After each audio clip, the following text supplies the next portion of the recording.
मग मोठी मी पाहत बसलीच होती का काय तेवढ्यात मला बाहेरून आला गाडीचा आवाज. मग मी गाडीचा आवाज पाहिला तर मी बाहेर आली तर काय मग ऊसाचा रस आला होता.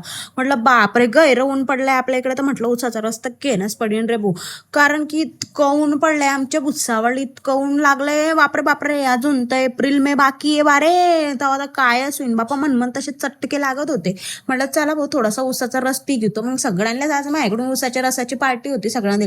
मला तर काही आवडत नाही एवढा ऊसाचा रस, पण म्हटलं थोडंसं पी घेईन कारण की ऊनच एवढं पडलंय तर थोडंसं पी घेते. तर पायी घ्या बापा कसं मशीनमधून रस काढतोय, पण बाप्पा या मशीनच्या आवाज नाही ना, मशीनला पैसा माय गैरा जीव घाबरतो, डायरेक्ट धकधक व्हायला लागे जातं मायावाला. तर ऊन पायी घ्या कसं चटाकेदार ऊन पडी गेलंय बाप्पा. आपल्या भुसावळमध्ये गैरच ऊन आहे रे. मुंबईची लोक आडी यायला घाबरतात, पण त्यांच्या आधी कसं मन असा घामची गडांग होतो काय सांगू बापा. त्याच्यापेक्षा तर बरंच आहे म्हणा आपल्या भुसावळली ऊन आहे. पण चला जाऊ द्या, घेतला आता आम्ही भोवसाचा रस मस्त बरफ घी घेतले मी ना दादाकडून मस्त.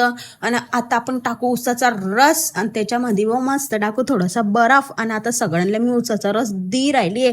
मग तुम्हाला बी आवडतो का ऊसाचा रस? आणि तुम्ही बी पिणं सुरू करी घेतलंय का उन्हाळ्याचं? पाय घ्या मग आमचं तर चर्च हेच आहे. चला